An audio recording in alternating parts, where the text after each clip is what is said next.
میرے نبی کریم صلی اللہ علیہ وسلم کو گزرے ہوئے 1400 سال ہو گئے.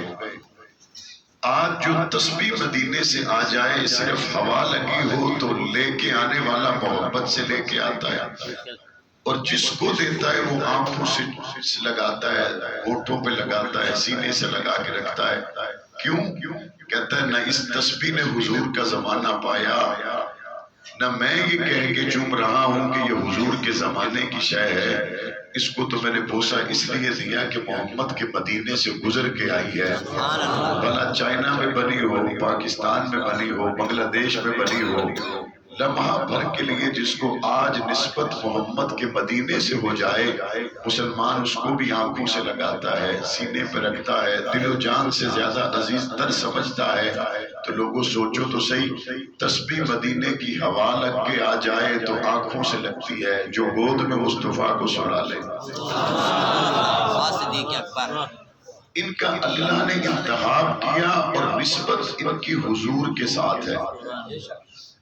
تو حضور کے ساتھ جب نسبت ہو گئی تو اب دنیا کی ساری نسبتیں نیچے رہ گئی. نسبت مصطفیٰ کی وجہ سے صحابہ ساری کائنات سے اونچے ہو گئے. سبحان اللہ.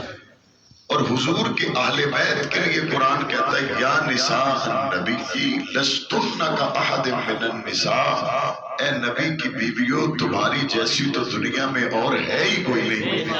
یا اللہ ان کے جیسی کیوں نہیں؟ وجہ اس کی یہ ہے کہ جب محمد کریم جیسا دنیا میں کوئی نہیں ہے تو پھر ان کے جیسا نصیب بھی کسی کا نہیں ہے. نہ تو پاک پیغمبر کے مثل کوئی ہو سکتا ہے، نہ ان کے گھرانے کے کوئی مثل ہو سکتا ہے. جب نسبت مصطفیٰ مل گئی تو حضور کے آل بیت، حضور کی ازواج مطہرات کے بارے میں بھی قرآن مجید کہتا ہے کہ یہ ارفع و اعلیٰ ہے. اب یہ ہے حضور علیہ السلام کے آل بیت اور صحابہ کی ایک نسبت اور اللہ کا انتخاب. اب اگر اس کے دوسرے پہلو کا اندازہ کیا جائے جو آج کی کانفرنس کا عنوان تھا پیغمبر انقلاب صلی اللہ علیہ وآلہ وسلم، نسبت میں تو بہت اعلیٰ ہے، انتخاب رب کا ہے، لیکن انقلاب محمدی کے لیے اللہ تعالیٰ نے جن لوگوں کو چنا انہوں نے پھر اس انقلاب کو کس طرح سے اپنے اوپر لائے، کس طرح سے پھر اس رنگ نے پوری دنیا کو رنگا، کس طرح سے پھر یہ مکہ اور مدینہ سے نکل کر پوری دنیا میں تبدیلی برپا کرنے کا باعث بنے.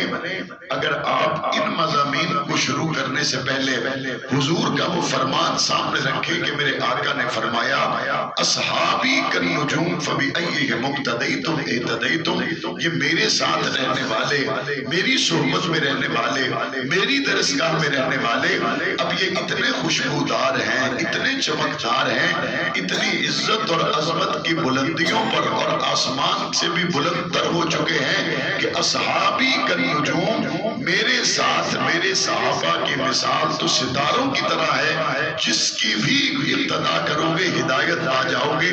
مطلب کیا ہے؟ درجے میں تو صحابہ ایک دوسرے سے کم ہو سکتے ہیں لیکن نور سب کے پاس ہے، ہدایت سب کے پاس ہے، روشنی سب کے پاس ہے. اور پاک پیغمبر صلی اللہ علیہ وآلہ وسلم کے ساتھ چلنے والی جماعتوں کو اللہ تعالیٰ نے درجے کے اعتبار سے دو حصوں میں تقسیم کیا. ایک وہ ہے جو فتح مکہ سے پہلے کے لوگ تھے اور ایک وہ ہے جو فتح مکہ کے بعد کے لوگ تھے. قرآن مجید کہتا ہے سورہ حدید میں کہ کوئی شک نہیں ہے جنہوں نے مشکل وقت میں فتح مکہ سے پہلے پاک پیغمبر کا ساتھ دیا، بھوک برداشت کی، انگاروں پہ لیٹ گئے، تختہ دار پہ جھول گئے، لیکن مصطفیٰ کا ساتھ دیا. کوئی شک نہیں ان کا درجہ زیادہ ہے، کوئی شک نہیں ان کا مرتبہ بلند ہے، کوئی شک نہیں. جسا پنجابی میں چاہ رہے اے حضور نے اوکھے ویلے نے یار ہو، اے حضور نے مشکل ویلے نے سنگی ہو. یہ حضور کے اس زمانے کے ساتھی ہیں جب سارا زمانہ مخالف تھا. قرآن کہتا ہے جو مرتبہ ان کا ہے وہ ان کا نہیں ہو سکتا جو فتح مکہ کے بعد آئے. لیکن جب دونوں کے بابت قرآن مجید سے پوچھا گیا تو قرآن مجید کہتا ہے وَكُلًّا وَعَدَ اللَّهُ الْحُسْنَى. خبردار ان درجوں کو بنیاد بنا کر محمد کے صحابہ پر زبان درازی نہ کرنا، کیونکہ ہم نے فتح مکہ سے پہلے والوں سے بھی جنت کا وعدہ کیا ہے اور فتح مکہ سے بعد والوں سے بھی جنت کا وعدہ کیا ہے. حضور علیہ السلام کی تشریف آوری سے پہلے عقائد کے باب میں اس قدر خرابیاں تھی کہ لوگ حضرت عیسیٰ کو اللہ کا بیٹا کہہ رہے، داؤد کو عزیر کو اللہ کا بیٹا کہہ رہے، اور قرآن مجید نے آ کے پھر حضور علیہ السلام کی زبانیں ان چیزوں کا رد کیا کہ نہ تو عیسیٰ اللہ کا بیٹے ہیں، نہ ہی حضرت مریم کو اللہ کی شریک حیات کو سمجھے۔ اسی طرح قرآن مجید نے لا تسجدوا للشمس ولا للقمر واسجدوا للہ الذی خلقہن ان کنتم ایاہ تعبدون، سورج اور چاند کے پجاریوں کو مخاطب کر کے کہا چاند اور سورج کو نہ پوجو، اس رب کو پوجو جس نے ان کو بنایا ہے۔ قرآن مجید عقائد کے باب میں اصلاح کرتا چلا گیا۔ حالت یہ تھی کہ لوگ کعبے کا طواف ننگے کرتے، پاک پیغمبر آئے تو حضور نے احکامات بتلائے اور کعبہ کا ادب بتلایا۔ پاک پیغمبر کے آنے سے پہلے معیشت کا جنازہ نکل چکا، اور اس جنازہ نکلنے کا عالم یہ تھا زور آور اپنی مرضی کی شے خرید لیتا اور غریب کو اس کا حق نہ ملتا۔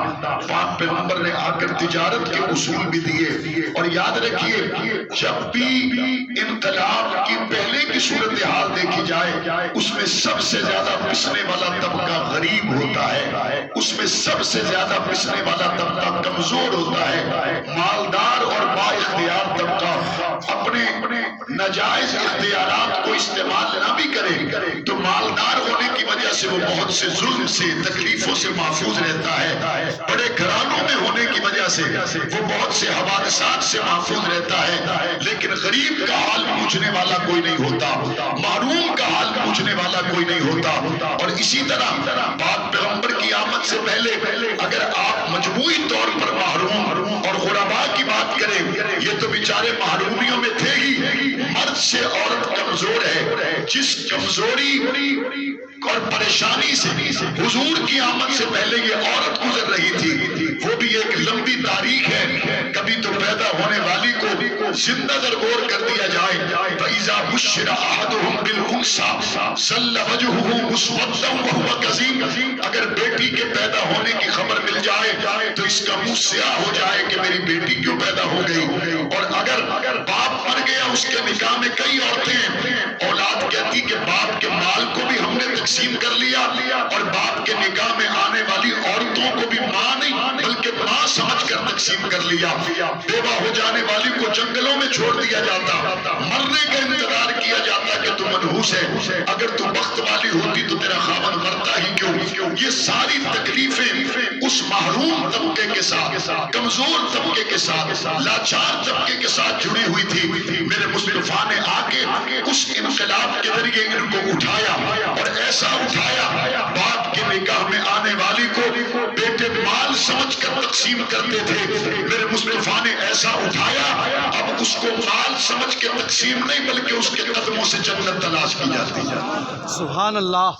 میرے مصطفیٰ کریم نے زندہ درگور ہونے والی بیٹی کو اٹھایا اور ایسا انقلاب برپا کیا کہ پاک پیغمبر صلی اللہ علیہ وآلہ وسلم نے فرمایا جو بیٹی کی اچھی تربیت کرے اور اس کی بہتر جگہ پہ نسبت کر کے اس کو رخصت کر دے وہ قیامت کے دن محمد کے ساتھ اتنا قریب ہوگا جتنی یہ دو انگلیاں آپس میں قریب ہیں۔ میرے نبی کریم نے پسے ہوئے طبقے کو اٹھایا، عورت کو حصہ نہ ملتا تھا وراثت میں، حضور نے اس کو حصہ دار ٹھہرایا۔ اور اگلی بار یہ مغرب کی طرف سے بات کی جاتی ہے، کہتے جی اسلام نے عورت کو آدھی گواہی رکھی ہے، دو عورتیں ہوں تو ایک مرد کے برابر گواہی ہے۔ یاد رکھیے اس میں بھی اسلام نے عورت کے لیے آسانی پیدا کی ہے، چوراہے میں قتل ہو جائے قرآن کہتا ہے کہ باقی دیکھنے والوں پر لازم ہے وہ گواہی دے، دیکھنے والے پر لازم ہے وہ گواہی کے حق کو نہ چھپائے، اپنے اس حق کو ادا کرے۔ اور آپ کو پتا ہے گواہی دینا کتنا مشکل ہے، گواہوں کو بیچ چوراہے میں قتل کر دیا جاتا ہے، گواہوں کو دھمکایا جاتا ہے، گواہوں کو مارا جاتا ہے۔ یہاں پر بھی جو عورت کی گواہی مرد سے اسلام نے آدھی رکھی، پہلے تو اس طور پر اٹھایا کہ جس کو زندہ درگور کر دیا جاتا اس کی گواہی کو قابل قبول بنا دیا، لیکن آدھی رکھ کر بھی اسلام نے عورت کے لیے آسانی رکھی۔ اگر عورت کی گواہی پوری ہوگی تو آپ خود اندازہ کریں حوادثات سے عورت کو بھی گزرنا پڑے گا۔ جس طرح چوراہے میں گواہ قتل ہو جاتا ہے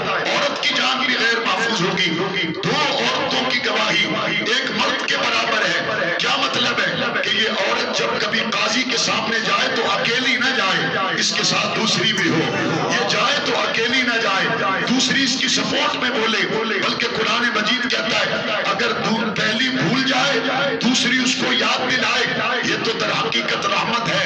یہ گواہی کا آدھا کرنا بھی عورت کے لیے رحمت ہے، عورت کے لیے آسانی ہے۔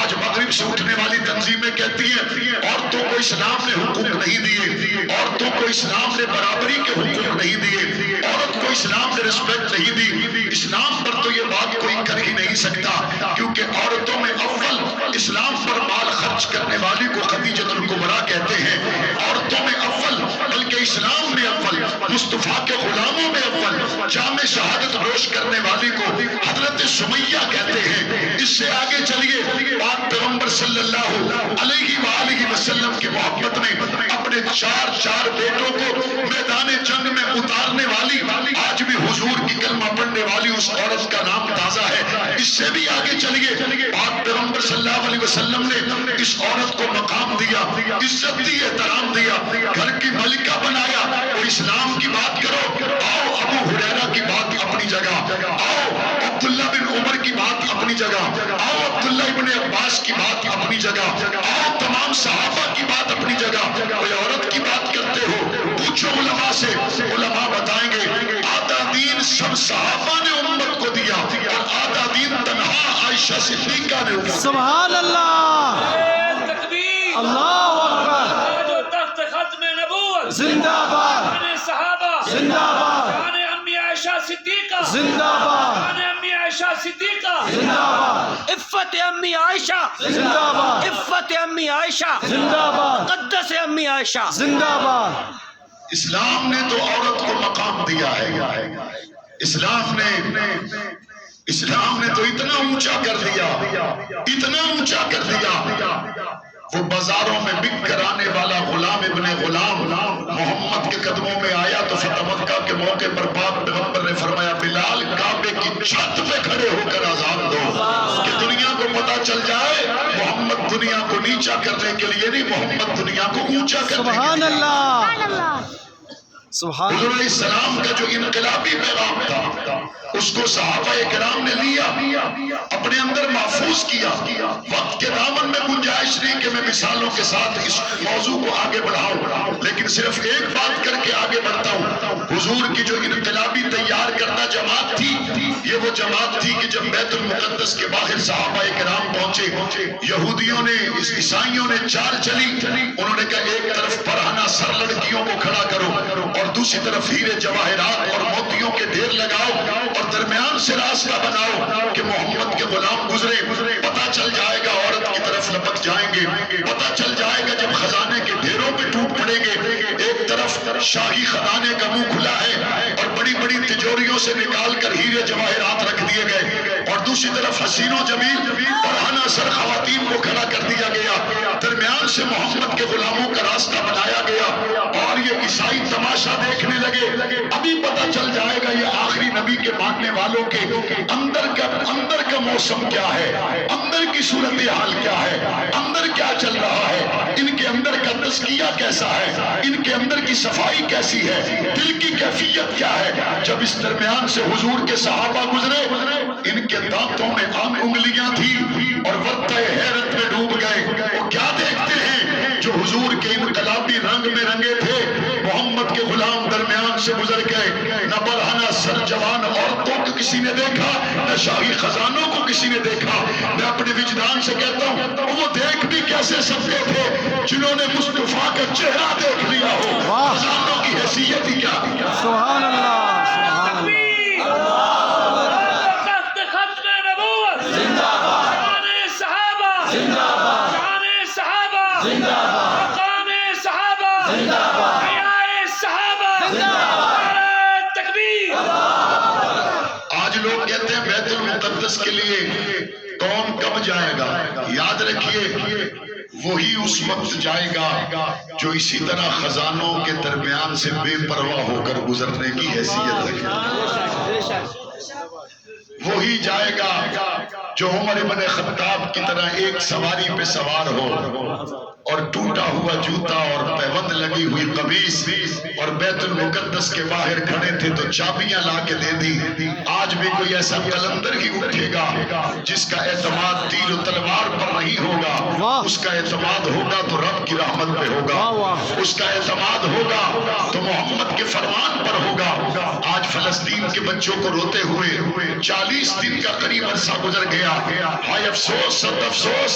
آج امریکہ کا وزیر خارجہ تو آ کے کہتا ہے میں یہاں پر امریکہ کے وزیر خارجہ کی حیثیت سے نہیں بلکہ میں اس لیے آیا، کہتا ہے میری ماں یہودی، میرا باپ یہودی، اور میں یہاں اس لیے آیا ہوں تاکہ میں اسرائیل کے ساتھ یہودی مذہب کے ملک کے حکمرانوں کے ساتھ کھڑا ہو جاؤں۔ ہائے میرے نبی کی امت، 50 سے زائد اسلامی ملکوں میں کوئی ایک بھی ایسا نہ ہوا جو فلسطین میں کھڑا ہو کر کہتا میں یہاں پر وزیر کی حیثیت سے نہیں، میں اس لیے آیا ہوں میری ماں مسلمان ہے، میرا باپ مسلمان ہے۔ 40 دن ہو گئے، ان پر بارود کی برسات کی جا رہی ہے۔ یہاں پہ لوگ کہتے ناروں کا چھوڑو بھائی، ناروں سے نکلو۔ 40 دن سے زیادہ ہو گئے، بارود کی بو میں اپنے بچوں کے لاشیں اٹھاتے ہوئے یہاں بیٹھ کے لوگ تبصرے کرتے، اگر طاقت نہیں تھی تو پھر کیا ضرورت تھی اقدام کرنے کی۔ بزدل قوموں کے یہی تبصرے ہوتے ہیں۔ اتنی کمزور بات غزہ کے کسی معصوم کی زبان سے بھی سنی ہے؟ یہاں بیٹھ کے جو تبصرے کیے جا رہے ہو، یہاں بیٹھ کے جو دانشور بنے ہو، ایسی کمزور بات غزہ کے کسی ٹکڑے ہو جانے والے شخص کے کسی بیٹے یا بھائی نے بھی کی ہے۔ وہاں کے لوگ کیا کہتے ہیں؟ جب ایک زخمی ماں نے اپنے 7 سال کے بچے کو کہا بیٹا بتاؤ ہماری مدد کے لیے کوئی اسلامی ملک نہیں آیا، اس بچے نے اپنی ماں کو کہا اماں آج کے دن اگر جبرائیل بھی آ کر کہے گا بتاؤ میں تمہاری مدد کروں تو میں اس جبرائیل کو جواب میں ابراہیم کا جواب دوں گا، اور وہ جواب کیا ہوگا؟ جبرائیل ہمیں تیری نہیں ہمیں رب کی ضرورت ہے۔ تکبیر! آج و تخت ختم نبوت فلسطین، مجاہدین فلسطین، حماس، شہداء فلسطین، نعرہ تکبیر! کتنے جنازے اور اٹھانے ہیں بھائی؟ کیا 30,000 بچوں کے جنازے کم ہیں؟ کوئی ایک نہیں ہے جو وہاں کھڑا ہو کر کہے کہ میں عمر ابن خطاب کا بیٹا ہوں۔ کوئی ایک نہیں ہے جو وہاں کھڑا ہو کر یہ کہے میں صلاح الدین ایوبی کی اولاد ہوں۔ حضور کی 1.5 ارب امت یہ دعائیں کر رہی ہے یا اللہ کوئی صلاح الدین ایوبی بھیج، اس کا مطلب ہے اس امت میں تو کوئی نہیں ہے۔ پھر صلاح الدین ایوبی کو آ جانے کے بعد سب سے پہلے تو ان کمزوروں کا خاتمہ کرنا چاہیے تاکہ جو رہے تھوڑے ہوں غیرت مند ہوں۔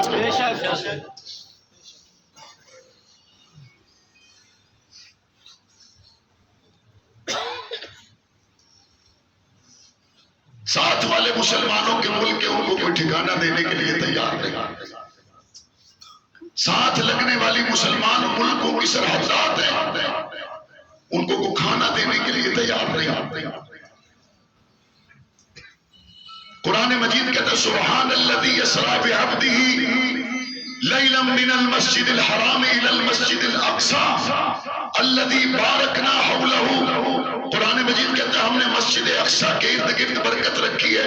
کراچی کمپنی والوں نے تو برکت کا مطلب یہی سمجھا ہے کہ شام کو سیل زیادہ ہو، شام کو پیسے زیادہ آئیں، کرایہ زیادہ آئے، منافع زیادہ آئیں۔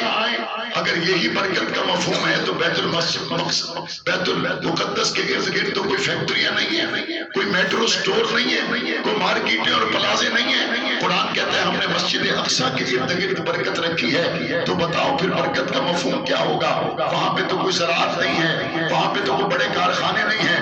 آؤ پھر سنو، برکت کا مطلب یہ ہے ساری دنیا کے مسلمان افواج ایک طرف ہیں، ساری دنیا کے مسلمان حکمران ایک طرف ہیں۔ برکت کا مفہوم یہ ہے ایک چھوٹا سا بچہ دنیا کفر کے مقابلے میں ایک ہاتھ میں فیڈر ہے، دوسرے ہاتھ میں پتھر اٹھا کے کھڑا ہے۔ بتاؤ اس سے بڑا برکت کا مطلب اور کیا ہو سکتا ہے؟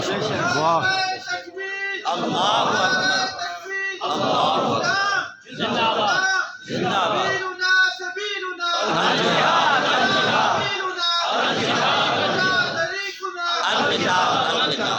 کس جگہ پہنچ گئے؟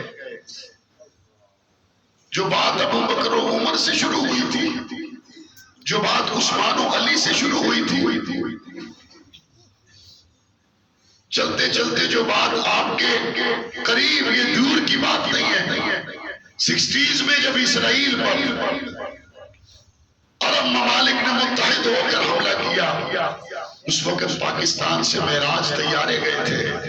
اب تو F-16 کی بات بھی پرانی ہو گئی، اب تو جے تھنڈر بنانے میں پاکستان خود کفیل ہے۔ اور 2 ہفتے پہلے ایک کامیاب میزائل کا ہم نے تجربہ کیا جس کا نام ہے ابابیل۔ کعبۃ اللہ کی حفاظت کے لیے اللہ نے حضور کی آمد سے پہلے ابابیل بھیجے تھے، لیکن جب حضور تشریف لے آئے اب اللہ کا اصول بدل گیا۔ اب اصول یہ ہے یعذبہم اللہ بأیدیہم، اللہ کافروں کو عذاب دے گا لیکن پرندوں سے ڈائریکٹ نہیں، تمہارے ہاتھوں سے دے گا، تمہارے ہاتھوں سے دے گا۔ کیا ان ہاتھوں میں اللہ نے وہ صلاحیت نہیں رکھی جنہوں نے ابابیل میزائل بنا لیا؟ کیا ان ہاتھوں میں اللہ نے وہ طاقت نہیں رکھی کہ مصطفیٰ کریم کے نام پر 27 رمضان المبارک کو ملک بن گیا؟ کیا اللہ تعالیٰ نے وہ تاثیر نہیں رکھی کہ ابابیل میزائل کا کامیاب تجربہ ہو گیا؟ اب ہم دیکھ رہے ہیں کریں تو کریں کیا، کریں تو کریں کیا، کریں تو کریں کیا۔ خدا کی قسم جہاں جا کر بیٹھتے ہیں، جہاں جا کر بیٹھتے ہیں وہاں اس ارادے سے جاتے ہیں شاید کوئی عملی اسباب میں، کوئی عملی دنیا میں کوئی چیز ممکن ہو سکے گی، لیکن نہیں ہو پا رہی۔ یا اللہ تو اپنے فضل سے کوئی ایسا راستہ پیدا کر دے جس طرح تو نے اپنے کمزور بندوں کی دنیا میں مدد فرمائی۔ آج الا المستضعفین من الرجال والنساء والولدان، آج وہ بچے، وہ عورتیں، وہ جوان جو اس برتی بستی میں ہیں، قریۃ الظالم اہلھا واجعل لنا من لدنک ولیا واجعل لنا من لدنک نصیرا، اے اللہ ان کے لیے مددگار ہو جا، اے اللہ ان کے لیے مدد فرما۔ آج وہ دیکھ رہے ہیں کون آتا ہے، کون آتا ہے ان کی مدد کے لیے، کون آتا ہے ان کی مدد کے لیے۔ ہم اور کچھ نہیں کر سکتے، یہاں بیٹھ کر 2-3 چیزیں ضرور کر سکتے ہیں۔ نمبر 1، اپنے مظلوم غزہ کے بھائیوں کے لیے دعا ضرور کریں۔ اللہ کے رسول نے فرمایا دعا مسلمان کا ہتھیار ہے۔ اور دوسرا، ہم ان کے لیے اور کچھ نہیں کر سکتے، کم از کم اسرائیلی مصنوعات کا بائیکاٹ تو کر سکتے ہیں۔ ہمارے پیسے سے تو فلسطینی کی جان نہ جائے، اور میرے برگر کھانے سے تو فلسطینی پہ گولی نہ چلے، میری بوتل پینے سے تو فلسطین کی زمین پر بارود نہ برسے۔ میں اسرائیلی مصنوعات کا بائیکاٹ کروں، کم از کم وہاں کی بہنیں اور بیٹیاں میرے پیسہ وہاں جانے کی وجہ سے تو خاک و خون میں لت پت نہ ہوں۔ دوسری بات، حکمرانوں سے شکوہ، عالم اسلام سے شکوہ، یہ تو ہم سارے کرتے ہیں، لیکن میں اپنے نوجوانوں سے کیا کہوں؟ کرکٹ کے چھکوں اور چوکوں کے نیچے فلسطین کے لوگوں کی آہیں اور سسکیاں دب گئی۔ اپنے نوجوان سے کیا کہیں؟ انہوں نے کرکٹ میچ دیکھنے سے فرصت حاصل کی ہو تو ان کو پتہ چلے بیت المقدس کی کیا حالت ہے۔ 2 ٹیموں کے درمیان میچ ہوا، مسلح بچھا کے بیٹھ گئے، ٹکڑے اٹھائے لوگوں نے اپنے بچوں کے، ماں بھی مر گئی، ماں کے پیٹ میں بچہ بھی شہید ہو گیا۔ میں نے دیکھی وہ ویڈیو، آپ نے بھی دیکھی ہوگی، زندہ بچے اپنے ہاتھ پہ اپنا نام لکھوا رہے ہیں اور ہنس ہنس کے لکھوا رہے ہیں، اور کیا کہتے ہیں؟ کہتے نام لکھ دو، جب بم گرے گا ہم شہید ہو جائیں گے تو چلو نام لکھا ہوگا، ماں باپ پہچان تو لیں گے۔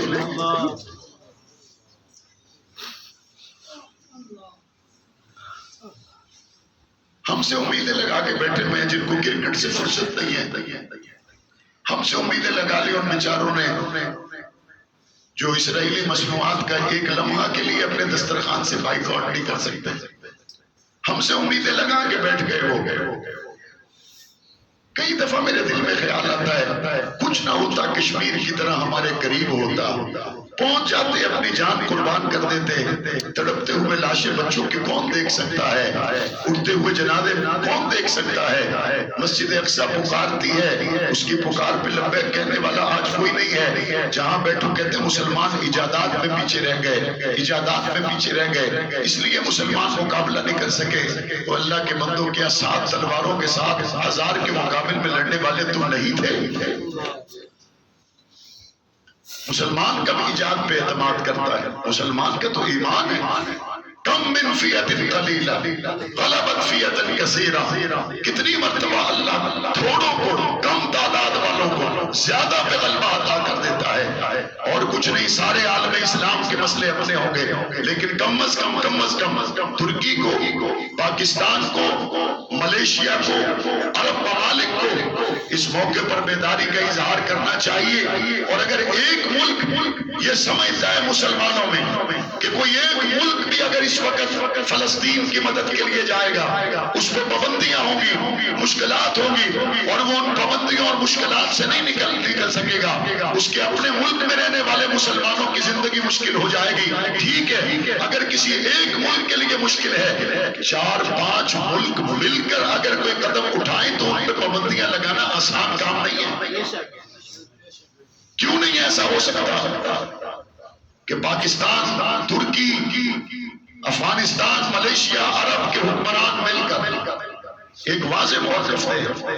OIC کا اجلاس اس سے بہتر تھا کہ نہ ہوتا، چلو ایک امید تو تھی. عرب لیگ کا اجلاس اس سے تو بہتر نہ ہوتا، ایک امید تو تھی کہ جب بیٹھیں گے تو پتہ نہیں کیا کر کے آئیں گے. یہ تو کچھ بھی نہیں کر سکتے. اور مختلف لوگ ان کی شہادتوں پر اپنا منجن بیچنے میں مصروف ہیں. ایک بات آپ کے ذہنوں میں رہنی چاہیے، فلسطین میں پیدا شدہ صورتحال کو لیڈ کرنے والی صرف ایک سچی اور حقیقی جماعت ہے جس کا نام حماس ہے. پاکستان سمیت تمام اسلامی ممالک کو اپنی رائے اور اپنے پروگرام بنانے کی بجائے فلسطین کے اسی موقف کو تسلیم کرنا چاہیے جس میں حماس کے قائدین شرح صدر محسوس کریں. حماس کے قائدین کو جس کاز پر، جس مشن پر چلتا ہوا ہم دیکھیں، ہم ان کے پیچھے کھڑے ہو جائیں. لیکن یہاں کس پہ افسوس کیا جائے؟ کتنے مسلمان ملک ایسے ہیں جنہوں نے حماس کو دہشت گرد قرار دیا ہوا ہے. کتنے مسلمان ملک ایسے ہیں جنہوں نے حماس پر سالہ سال سے پابندیاں لگائی ہوئی ہیں. وہ کیا کہا تھا محمد مرسی نے؟ اس نے کہا تھا اپنے گھر کے شیروں کو مت مارو ورنہ باہر سے کتے آئیں گے تمہیں نوچ کے کھا جائیں گے. اپنے ہی لوگوں پر خود سے پابندیاں لگا کر ان کو محدود کیا، اور آج یہ صورتحال دیکھنے کو ملی. اللہ تعالیٰ ان لوگوں کے لیے آسانی فرمائے. آپ کچھ نہیں کر سکتے تو کم از کم سوشل میڈیا پر غزہ والوں کی آواز تو بن سکتے ہیں، اور یہ بھی طاقت معمولی طاقت نہ سمجھے. گزشتہ ہفتے امریکہ کی غیر مسلم عوام نے امریکہ کی طرف سے وہ بحری بیڑا جو اسرائیل کی طرف جا رہا تھا، امریکہ کی غیر مسلم عوام نے اس بحری بیڑے پر قبضہ کیا، کپتان کو نکال کے باہر کیا، اور انہوں نے کہا ہمارے ٹیکس کے پیسوں سے تم غزہ کے بچوں کا قتل عام کر رہے ہو، خبردار، ہم اپنے ٹیکس کے پیسوں کا استعمال اسرائیل کی مدد کے لیے تمہیں استعمال نہیں کرنے دیں گے. یہ امریکہ کی غیر مسلم عوام میں اگر شعور پیدا ہوا تو یہ CNN BBC کی وجہ سے نہیں، یہ سوشل میڈیا کی وجہ سے شعور پیدا ہوا ہے. جو کم از کم جہاں بیٹھے ہوئے جو نوجوان ہیں جو سوشل میڈیا سے وابستہ ہیں، وہ اس بات کو طے کر لیں کہ آئندہ کے بعد آپ کی سوشل میڈیا کی کوئی ایکٹیویٹی اگر ہوگی تو غزہ کے مظلوموں کے لیے ہوگی انشاءاللہ. اپنے فلسطین کے بھائیوں کے لیے سوشل میڈیا پر اپنا پلیٹ فارم بنائیں اور اس کے حوالے سے اپنا وقت خاص کریں. کرکٹ میچ کے لیے بہت پیکج لگوا لیا آپ نے، غزہ والوں کے لیے وقت نکالیں. اور ہو سکتا ہے آپ یہاں دور بیٹھ کر بعض دفعہ ان مظلوموں کی آواز اٹھانے کا وہ کردار ادا کر سکتے ہیں جو غزہ میں بیٹھ کر بھی آپ ادا نہیں کر سکتے. مظلوموں کی آواز بنو گے انشاءاللہ، مظلوموں کی آواز بنو گے انشاءاللہ، غزہ والوں کی آواز بنو گے.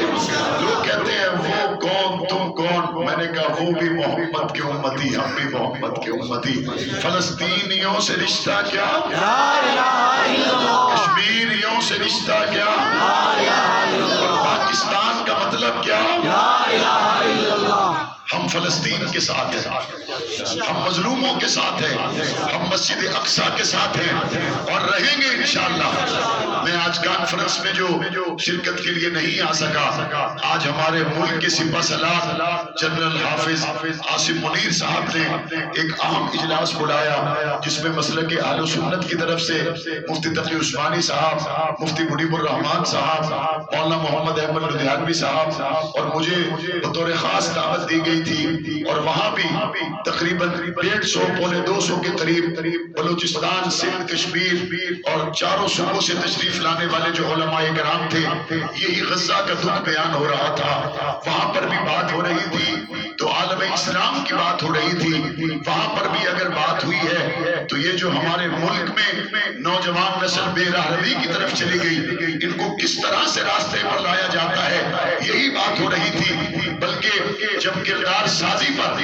ہم نے وہاں چیف آف آرمی سٹاف کو رائے دی تو جنرل عاصم منیر صاحب کا کہنا یہ تھا کردار سازی ضروری ہے۔ فرمانے لگے کہ مصطفیٰ کریم نے جب صحابہ کی تربیت کی تو اللہ کے رسول نے فرمایا اصحابی کا نجوم، اور ان کی روشنی پھر پوری دنیا میں پھیلی اور وہ کردار آج اپنانے کی ضرورت ہے۔ جنرل عاصم منیر صاحب، آپ حافظ قرآن ہیں، آپ نے قرآن کے پاروں میں دیکھ لیا کہ محمد کے یار کون تھے، آپ نے قرآن کے سپاروں میں دیکھ لیا کہ بے سر و سماوی کے عالم میں پاک پیغمبر کے ساتھ رہ کر دنیا کی سپر طاقتوں سے ٹکرا جانے والے کون تھے۔ آپ آگے بڑھیے، ہمت کیجئے، انشاءاللہ ثم انشاءاللہ آپ کے جرأت مندانہ قدم اٹھیں گے، میرا اللہ غزہ کے مسلمانوں کے لیے امید پیدا کر دے گا انشاءاللہ۔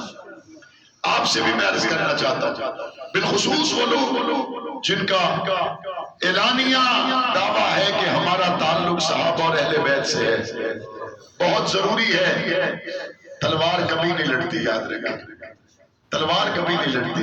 اگر تلوار لڑتی ہوتی تو 1000 کے مقابل 7 تلواروں سے جانے کا دکھ کوئی نہیں تھی۔ کردار لڑتے، انسان کا اندر لڑتا ہے، انسان کا ضمیر بیدار ہو۔ ہم ضرور اس بات کو طے کریں کہ حضور نبی کریم صلی اللہ علیہ وسلم کی جو انقلابی جماعت تھی، ان سے جو ہمیں سبق ملا وہ سبق ہم خود بھی سمجھیں اور سیکھیں، اور اپنی آنے والی نسلوں کو بھی وہ سبق دیں، اپنے آنے والی نسلوں کو بھی جرأت کا اور غیرت کا سبق دیں۔ میرے مصطفیٰ کریم نے جب کعبے کا لڑ پکڑ کے دعا کی نا تو حضور کی دعا کے الفاظ یہ تھے، یا اللہ اسلام کی عزت کے لیے عمر ابن خطاب دے دے یا عمر ابن حشام دے دے۔ علماء نے لکھا ہے عمر ابن حشام مال میں زیادہ تھا، عمر ابن خطاب غیرت میں زیادہ تھا۔ اللہ نے مال والے کو لا کے حضور کے قدموں میں نہیں بٹھایا، اللہ نے غیرت والے کو لا کر بٹھا دیا، اور قیامت کی صبح تک کے لیے اللہ نے غیرت والے کو بھیج کر دنیا پر اس بات کو واضح کر دیا، اسلام کو جب بھی عزت شان و شوکت ملے گی مال سے نہیں غیرت سے ملے گی۔ اللہ تعالیٰ غیرت ایمانی ہمیں ہماری نسلوں کو نصیب فرمائے، عالم اسلام کو غزہ کے مسلمانوں کے زخموں پر مرہم رکھنے کی توفیق عطا فرمائے۔ جنرل عاصم منیر اور طیب اردگان کا جو قریب کے دنوں میں بیان آیا وہ پورے عالم اسلام میں ایک امید کا باعث تھا، لیکن ہم سمجھتے ہیں کہ اس سے آگے جانے کی ضرورت ہے، اس سے آگے جانے کی ضرورت ہے، ان کے ساتھ کھڑے ہونے کی ضرورت ہے۔ انشاءاللہ ثم انشاءاللہ دعاؤں میں بھی، سوشل میڈیا پر بھی، میدانوں میں بھی، ایوانوں میں بھی ڈاکٹر عافیہ کا مقدمہ لڑتے رہیں گے انشاءاللہ، فلسطین کے مظلوموں کا مقدمہ لڑتے رہیں گے انشاءاللہ، ناموس رسالت، ناموس صحابہ و اہل بیت کا مقدمہ لڑتے رہیں گے انشاءاللہ۔ اللہ تعالی ہم سب کا حامی و ناصر ہو۔ ربنا تقبل منا